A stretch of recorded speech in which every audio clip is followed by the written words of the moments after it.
day in the future, if I or another chemistry instructor is talking about molecular orbital theory, I think it will be quite different than what I'm going to do now. Because in the future, you'll have a TI 2000, linear equivalent kind of calculator, or computer, or whatever. And you can put this kind of stuff in, and you'll get much better information than we can get right now. Molecular orbital theory is by far superior to valence bond theory. All right, it's really, really awesome. The problem, though, is that because it goes back to the atomic orbitals, and if you remember from Chem 221, Schrodinger and stuff like that used wave equations, which are just math 250 format, but it was complicated for atoms. It's very complicated for molecules because you've got different kinds of waves that are mixing together and stuff like that. So until the TI 2000 or the equivalent kind of computing power is available, what we'll do is we'll talk about molecular orbital theory with some relatively simple examples so you can see the power of it and hopefully be converted to my cause, which I really don't have any cause to compare with. But anyway, so we'll go through some very simple examples. That's why valence bond is still so useful. Like we won't even be able to do like CH4 methane, all right? And we won't be able to do carbon dioxide. We're only going to look at very simple diatomic molecules, and we're only going to look at diatomics up to neon. So that means, for example, we could look at carbon monoxide, C and O, that's a diatomic, but we couldn't do carbon dioxide. That has 3 atoms, and that's going to be more than we can tackle right now. Also, sodium chloride is a diatomic, but both sodium and chlorine are past neon. And when you get past neon, there's also some weird things that happen. So we can't even look at sodium chloride. So again, we're going to look at some simple examples so you can see what this is all about and hopefully get as excited one day about it as I am right now. We're going to start off with a molecule which is also very meaningful to me on a different level, which is dilithium. And if you're a Star Trek person, and yes I am, dilithium is what the Enterprise used and stuff to go warp speeds and stuff. And dilithium, it was really magical. Dilithium is actually an actual molecule, and I don't see any way that it could help with an actual making a warp drive. But besides that, it is kind of fun to talk about dilithium, especially if you watch as much Star Trek as I have. So when you're making a molecular orbital theory, you'll end up with something that looks like this. And I want to interpret here what's going on before we go on with the rest of this lecture. In a molecular orbital diagram, for the ones we're looking at, the first atom will be on the left, the second atom of our diatomic will be on the right, and the middle part here, these are where the molecule is. The molecular orbitals will form. So this is 2 lithium atoms coming together. And in Chem 221, lithium was a 1s2, 2s1 electron configuration. And if you drew it as an orbital box, the 1s would have 2 electrons in it, and the 2s, which would be higher energy, has only 1 electron in it.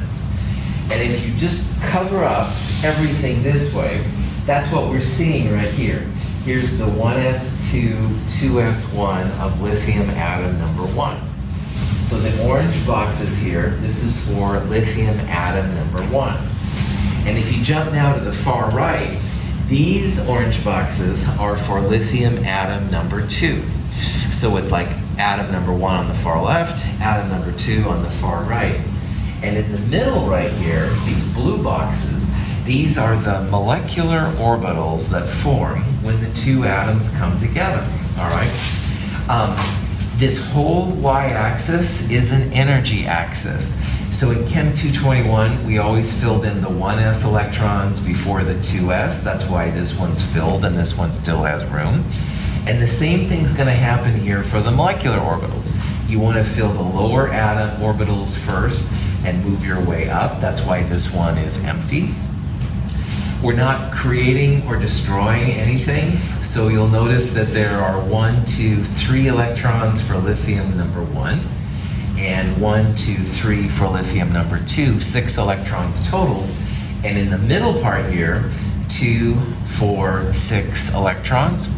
So all the electrons on the left and the right kind of combine together, and you find them out from there. So that's what it is. Now, on the chalkboard right here, I've drawn a chalk version of the same thing. Lithium number 1 is 1s2, 2s1. Lithium number 2, 1s2, 2s1. And the dilithium molecule, again, in the middle is going to be that. Sometimes little dotted lines are used. It doesn't matter. You can use full boxes or just the lines like I have. The arrows can be full arrows or like half arrows. But that's how you interpret this, all right? The molecular orbital part, the bonding of the two atoms, is in the middle while the individuals are on the left-hand side. Questions on that kind of stuff? Okay. Molecular orbital does a lot of cool things. It'll account for the magnetism of molecules. So as an example, paramagnetism, the lithium atoms are paramagnetic because in these orbitals you have one up arrow electron without a down electron. And if you have an unpaired electron like that, that's what makes it paramagnetic. On the other hand, the molecule in the middle right here, every blue box has an up and a down arrow. That would be a diamagnetic molecule. So one thing you can tell very easy with MO theory is if the thing is magnetic, paramagnetic, or diamagnetic. We won't talk in this class about it, but you can use these studies for color really well. The colors that are observed. The difference between the two levels is how you figure it out, but that's not what we're going to talk about right now. It will also help you to understand the bonding of molecules, and we'll look through some examples of that too here. In MO theory, in molecular orbital theory, the atomic orbitals, on the left and the right for the atoms, the atomic orbitals are delocalized, or mixed, if you will, into molecular orbitals. And again, the molecular orbitals are in the middle part right here. When atomic orbitals combine to make molecular orbitals, there's actually 3 types of orbitals that can happen. You can have bonding orbitals, you can have anti-bonding orbitals, and you can also have non-bonding orbitals. We won't look in this class so much at non-bonding orbitals, but we will look at bonding and anti-bonding a lot and see how they work out. Now, MO is awesome, and if I could, I wouldn't even talk about valence bond. We would just use MO theory, but it's so complicated, all right? Really, really complicated. You really do need supercomputers to do a lot of this kind of stuff. So in Chem 222, we will only look at diatomics, which are 2 atoms coming together. So no CH4s, no CO2s, but we could do like HF or something like that. And we're only going to look at diatomics from the first and second periods. So that means we're only going up to helium. So we won't be able to look at NaCl because Na and Cl are both in the 3rd period, stuff like that. Any questions on this stuff? Okay. Nitrogen is not magnetic. It is diamagnetic. All the electrons in the molecule are paired. Oxygen, however, interacts with a magnetic field because it is paramagnetic. This physical property indicates that molecular oxygen has unpaired electrons. Molecular orbital theory accounts for this fact, but valence bond theory does not.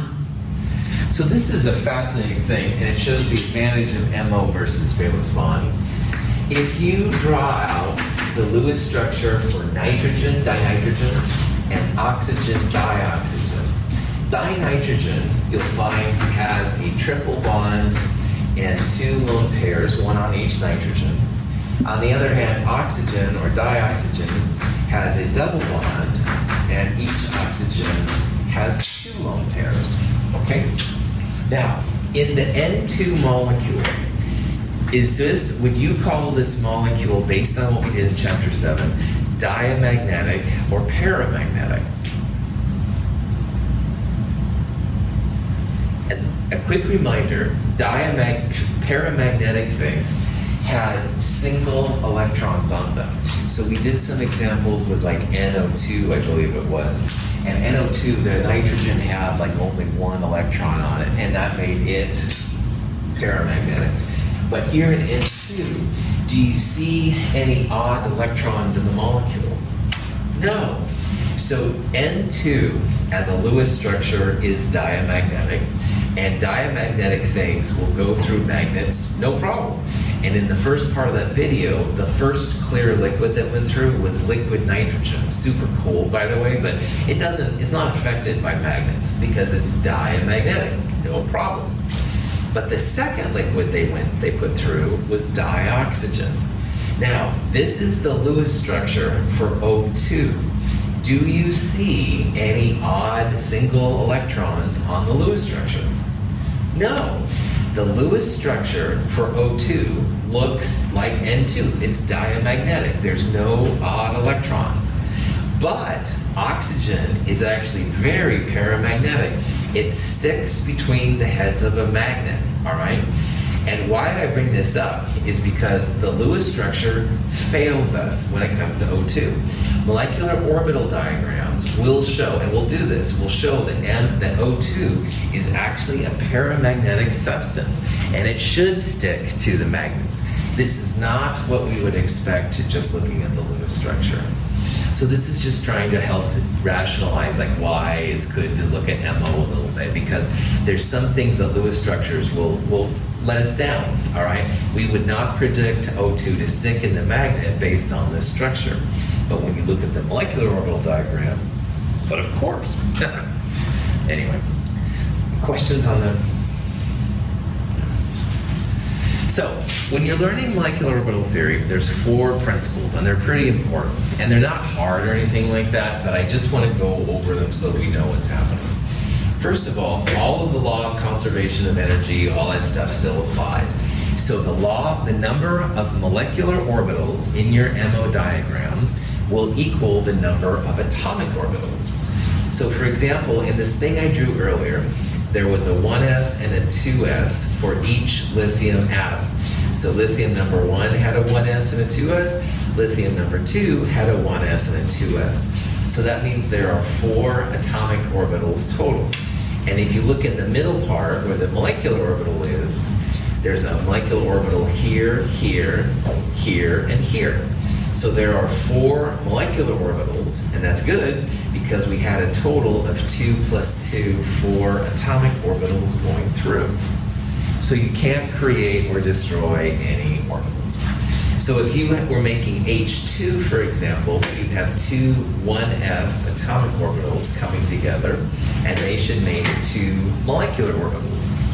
On the other hand, with lithium, you've got 2 1s and 2 2s, because each lithium is a 1s, 2 2s1. So 4 atomic orbitals, and that should create 4 molecular orbitals. All right, so don't lose any or make any molecular orbitals. Atomic orbitals equals molecular orbitals. So here's an example.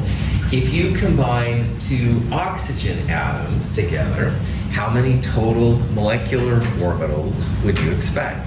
Okay, well, let's count up the atomic orbitals in each oxygen. So 1s would be 1 box.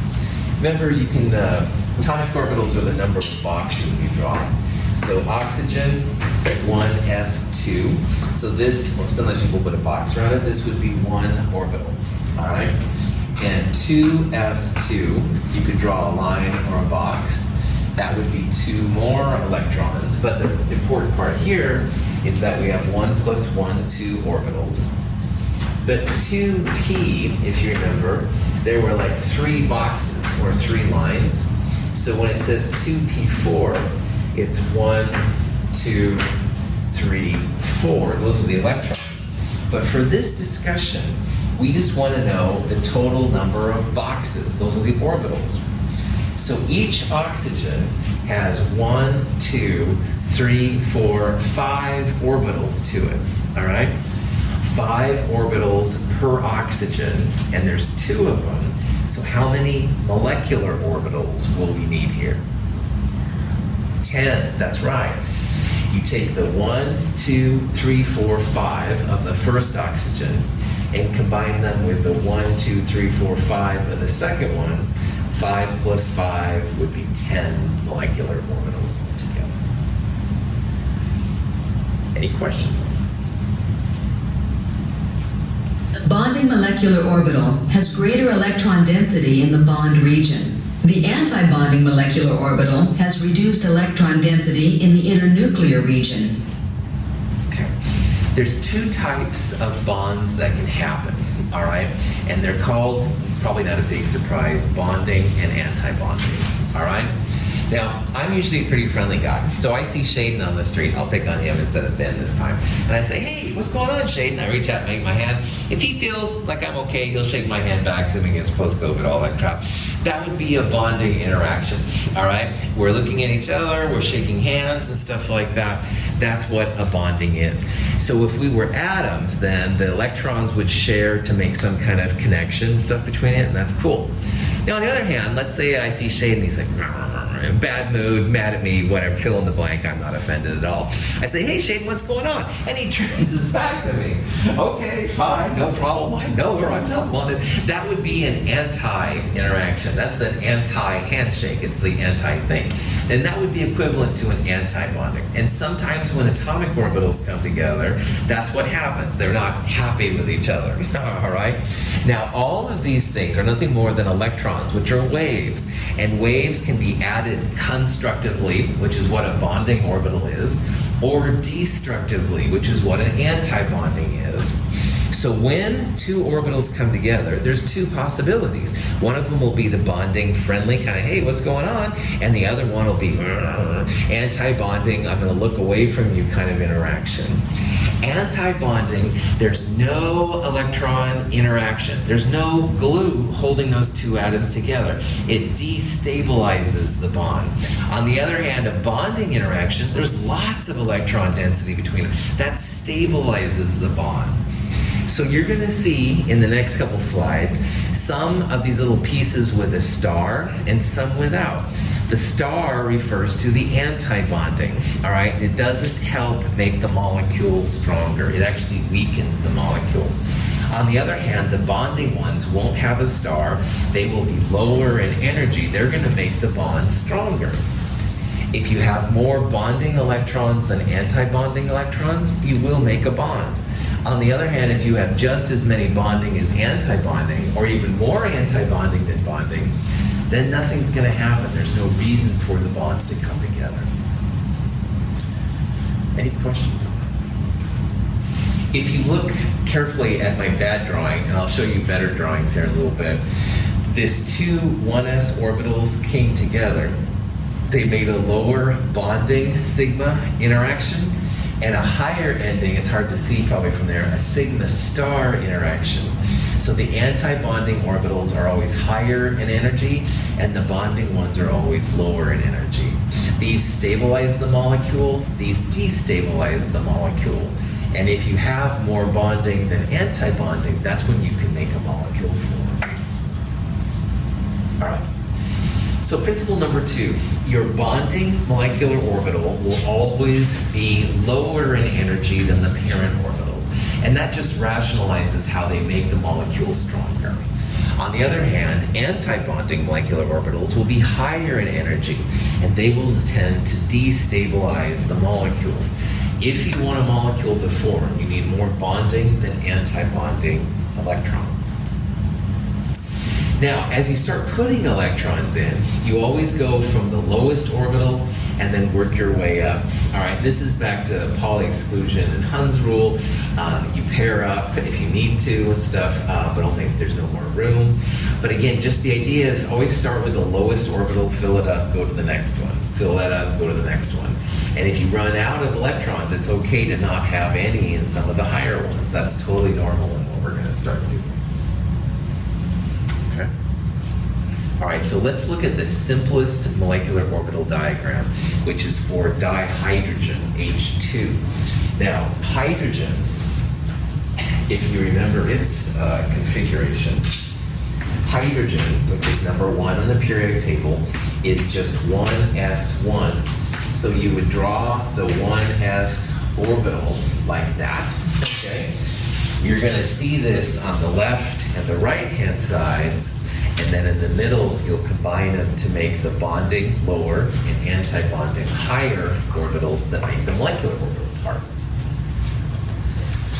In contrast to valence bond theory, which assigns bonding orbitals to individual atoms, molecular orbital theory assigns the orbitals involved in bonding to the entire molecule. The simplest illustration of molecular orbital theory can be seen with the hydrogen molecule. According to molecular orbital theory, the 1s atomic orbitals of the two hydrogen atoms combine to give two molecular orbitals. Because atomic orbitals are wave functions, they can combine either constructively or destructively. Additive or constructive combination of the two atomic orbitals gives a bonding molecular orbital, while subtractive or destructive combination of the two atomic orbitals gives an anti-bonding molecular orbital. The bonding and anti-bonding molecular orbitals formed by the combination of two 1s orbitals are called sigma 1s and sigma star 1s respectively. The bonding molecular orbital, sigma 1s, is lower in energy than the original atomic orbitals. And the anti-bonding molecular orbital, sigma star 1s, is higher in energy than the original atomic orbitals. Like atomic orbitals, molecular orbitals can accommodate a maximum of 2 electrons each, with the electrons in the ground state occupying the lowest possible energy orbitals. The molecular orbitals in the hydrogen molecule can be represented with lines or boxes placed at the appropriate relative energy levels. The 2 electrons in the hydrogen molecule both occupy the bonding molecular orbital. Because most of the sigma 1s bonding molecular orbital is located between the 2 nuclei, electrons in this orbital draw the 2 nuclei together by electrostatic attraction. The sigma star 1s anti-bonding molecular orbital consists of 2 lobes. The majority of the space occupied by the 2 lobes does not lie between the 2 nuclei. In this molecular orbital, the region between the 2 lobes is known as a node. Electrons in this orbital would actually draw the 2 nuclei apart by electrostatic forces.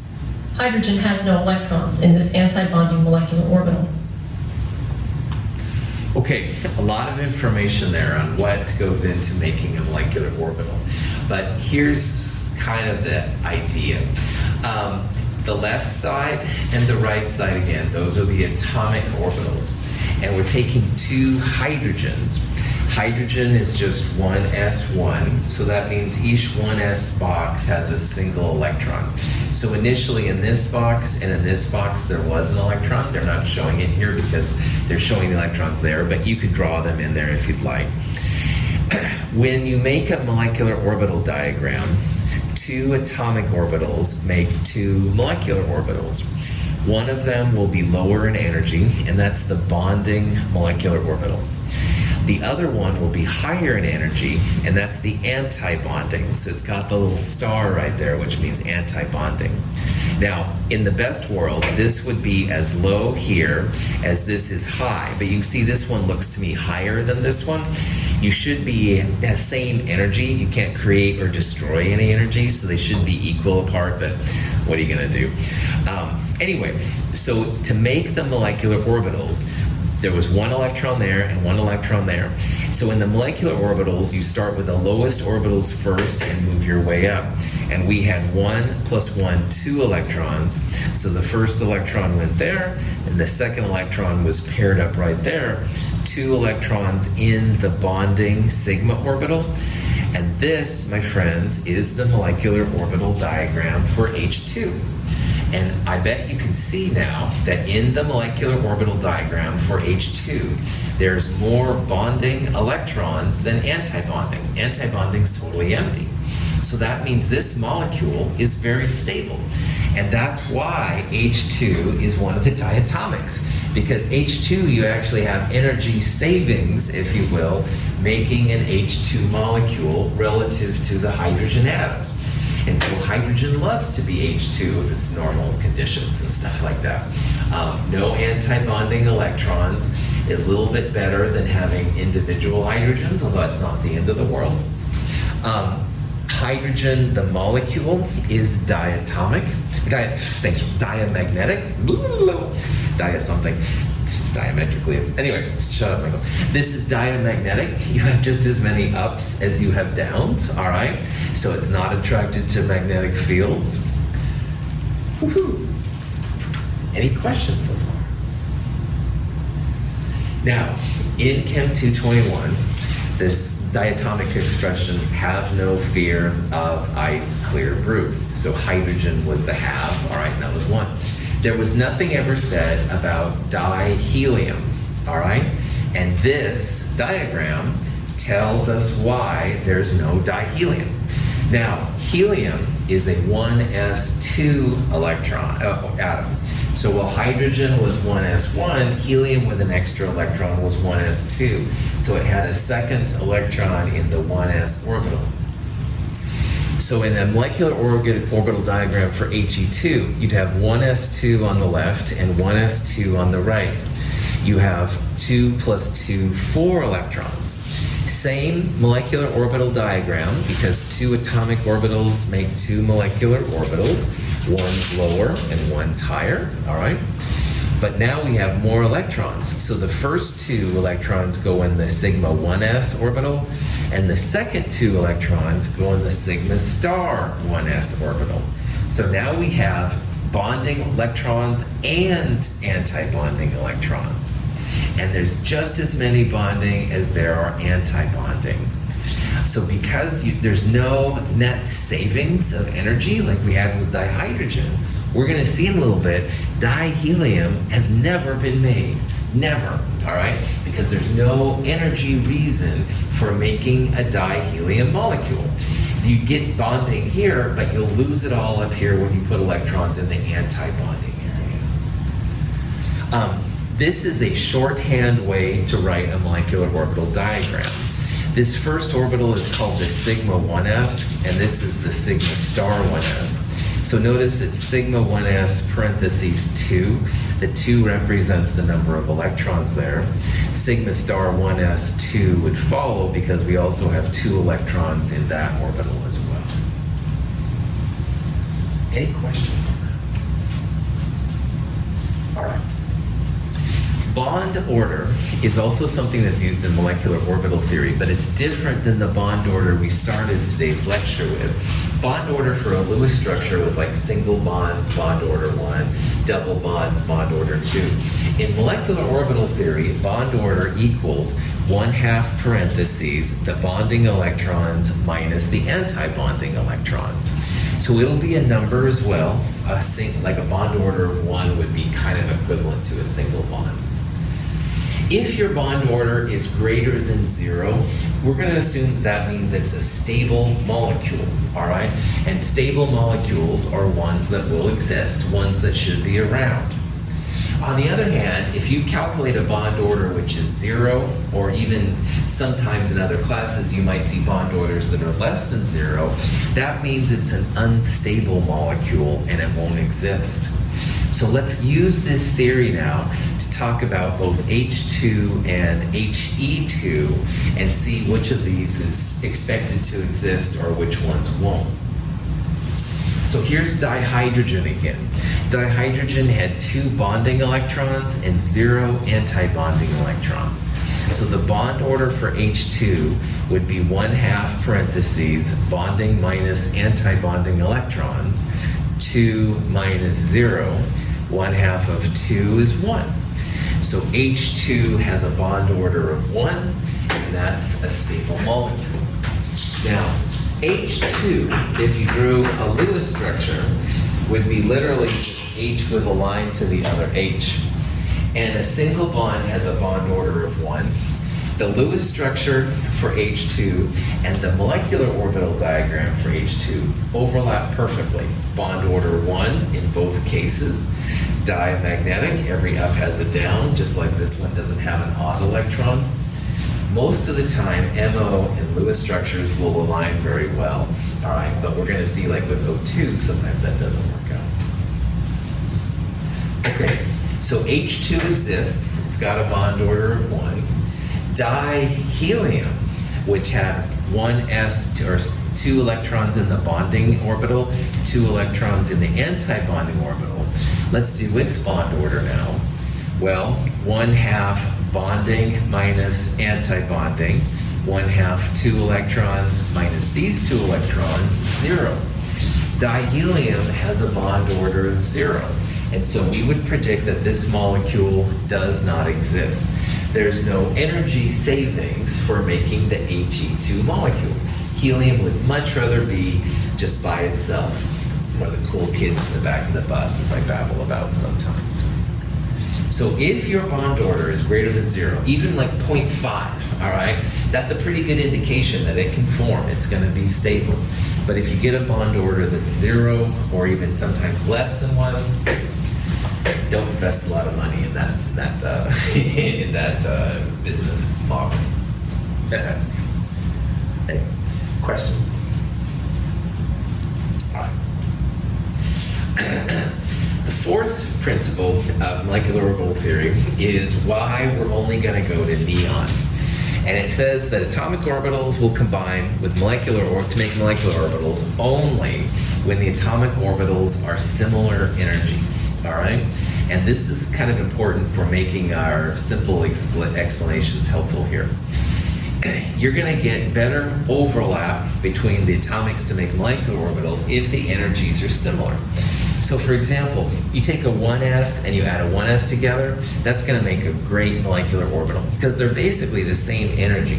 So they'll be right across from each other, they'll mix well.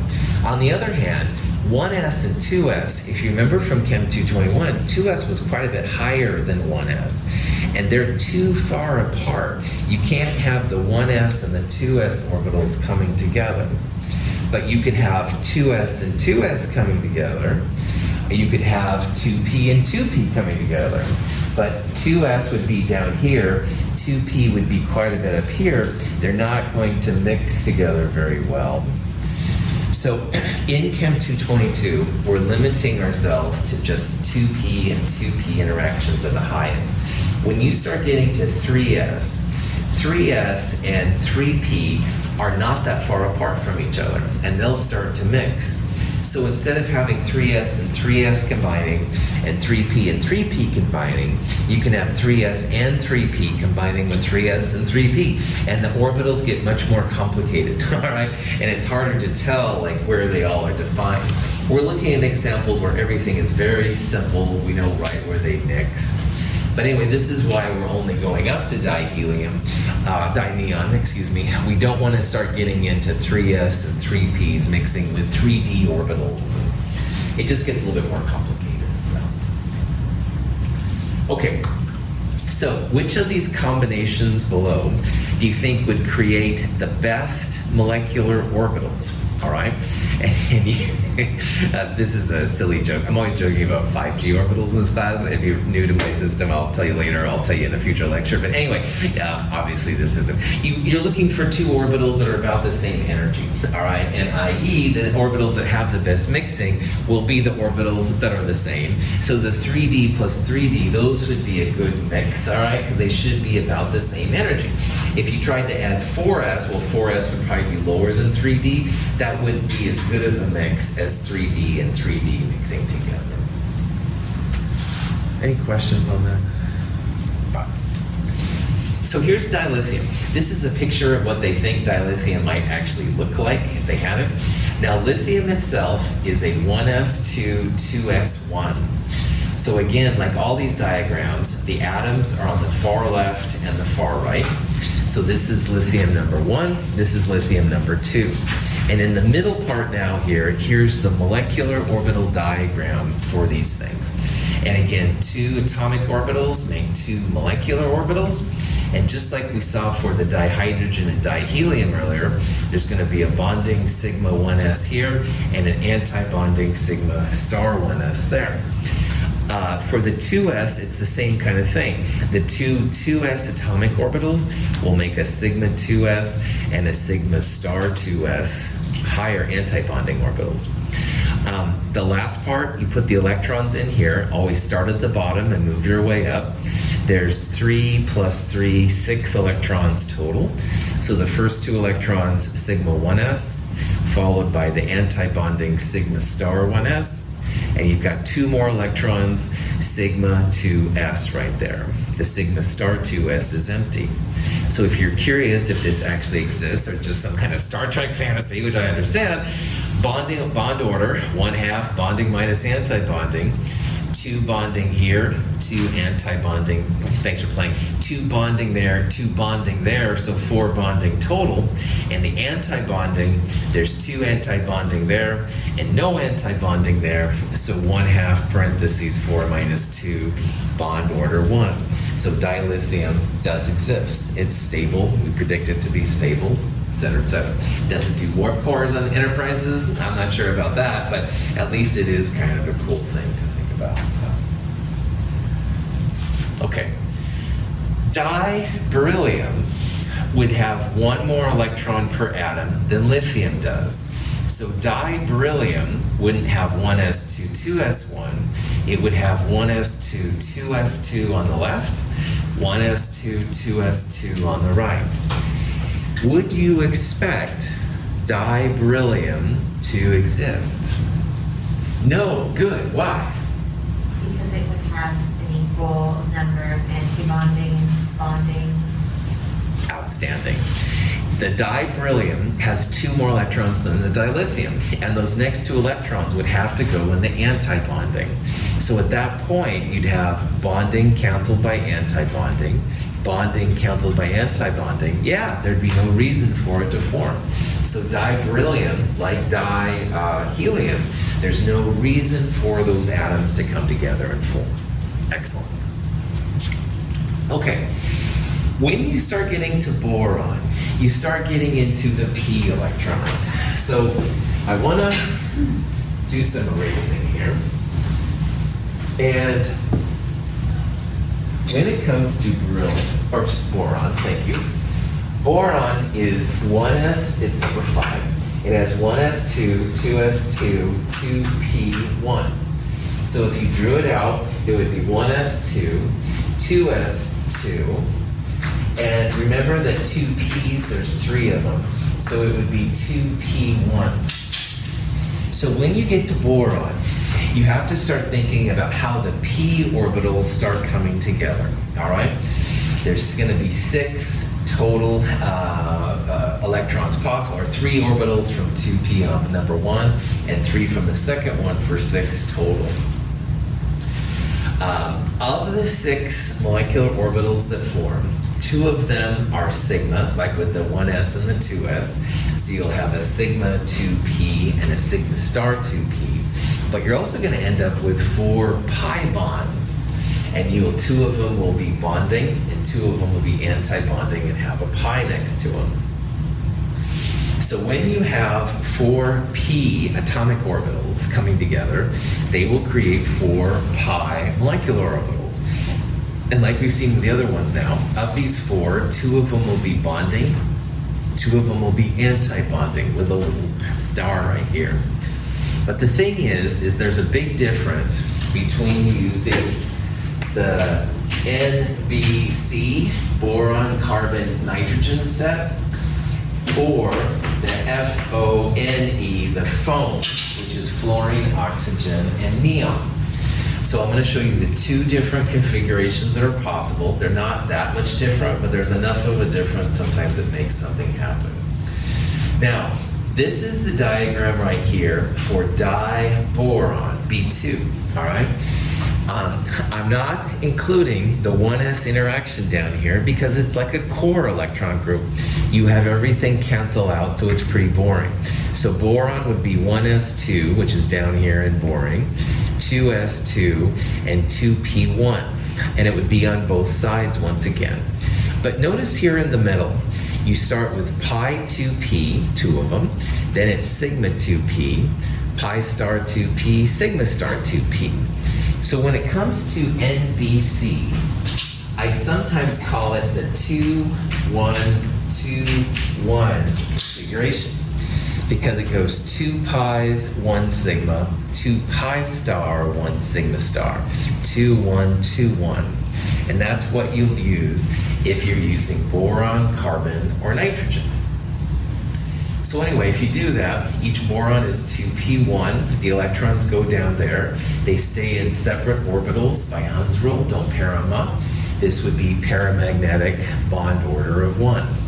If you happen to have oxygen, fluorine, or neon, or my so-called phone, F-O-N-E, notice now what happens in the middle part. Instead of 2-1-2-1, you've got 1-2-2-1. So sometimes I'll refer to these as 1-2-2-1. In the FO and NE, the sigma goes lower than the pi's. So in the other one, in the previous slide, pi's were lower than sigma. And for whatever reason, on OF and NE, the sigma is lower than the pi's. These parts up here are all the same, all right? So you can see it's 2-1-2-1 and 1-2-2-1. The 2-1 part is the same. It's the sigmas and pi's which flip a little bit. So for FO and NE, sigma is first, followed by sigma. For NB and C, pi is first, followed by sigma. That's the only weird thing about this, and it's annoying, is they think it has to do with electron repulsions. You start getting bigger atoms, they start doing other things. I'm not totally sure if I believe that or not, but that's the thing. So what this means is that if you're making an MO diagram with O2, all right, you'll want to use the 1-2-2-1. On the other hand, if you're making N2, which is the previous one right here, then you'll put the pi's first, followed by sigma, but then pi star and sigma star will be the same. Online, and also I'll have lots of links, there's MO diagrams for both of these, so they're pretty easy to see, and you can literally just copy them over. Just make sure you're using the right one. This one will be for the boron, carbon, and nitrogen, or NBC, and this one would be for the OF and NE and stuff. It'd be different. So. Okay, let's look and see how this works out. This is the O2 diagram, the MO molecular orbital diagram for O2. Now, 1s are all canceled out, 2s2, 2p4. The 2s's honestly cancel out too, so they're kind of boring. But oxygen has 4 2p electrons.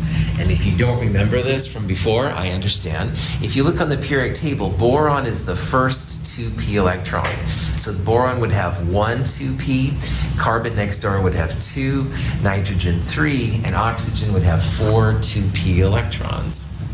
So if this oxygen has 4 and this one has 4, there's going to be a total of 8 electrons to put inside here.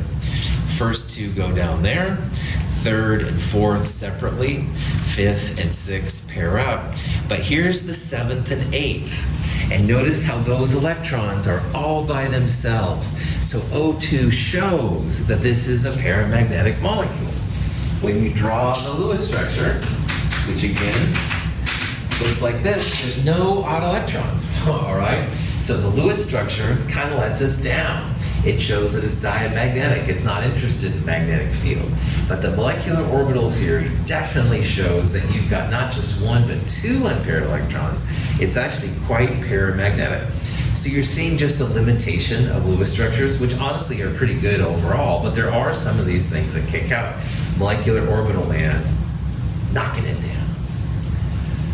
Anyway, getting a little excited about MO theory. Sorry once again. Questions on? So, MO for O2 shows 2 unpaired electrons. Remember, like in Chem 221, we always put the electrons in their own orbitals first, and you only pair up if there's no more room. So in this case, they are separate. So O2 is paramagnetic. Those 2 odd electrons are the ones that make it paramagnetic.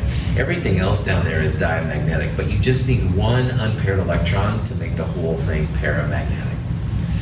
On the other hand, this is the diagram for N2. Now, in N2, the pi's were shifted lower than the sigma. I'll flip back here real fast. O2, the sigma was lower and the pi's were above it. That's because this is the FONE, the 1, 2, 2, 1 diagram. N2 has the 2, 1, 2, 1, where the pi's are lower and the sigma is above that. So everything is paired up. Every up has a down electron. Nitrogen is diamagnetic. It's not attracted to magnetic fields. Okay. So the next question is, which will go lead to our next section, would N2 plus be paramagnetic or diamagnetic? Now, this diagram right here is for neutral N2 without a charge. And with N2 plus, we're going to take away an electron to make it positive. Do you think it's easier to take an electron from the highest orbital or one of the lowest orbitals down here? The highest one, all right? This is farther from the nucleus and all that stuff.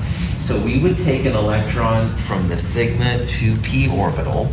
That would leave only one electron, up or down, doesn't matter, left over. That's going to be paramagnetic.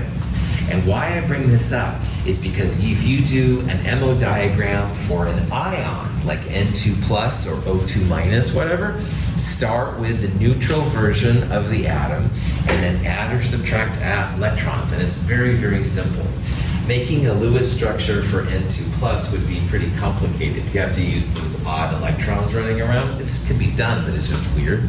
This is a pretty nice thing about MO theory, if you have it there. Okay. So you can use the shorthand notation for MO diagrams, and after a while, this will be the way to do it. This week's lab is all about Lewis structures. Next week's lab, we'll do some MO theory in class, and that'll give you more experience. But if you get good at MO diagrams, they are easier to use the shorthand notation. So this is the diagram for N2 I showed a little bit ago.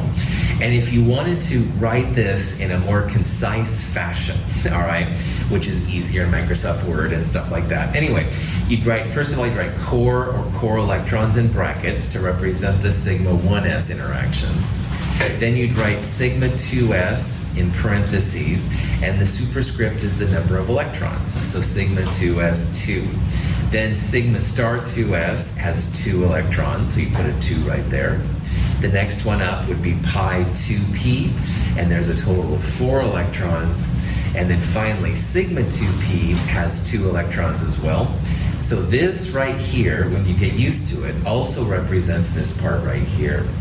And if you're like me and you don't like to draw elaborate diagrams, sometimes the shorthand notation is pretty cool.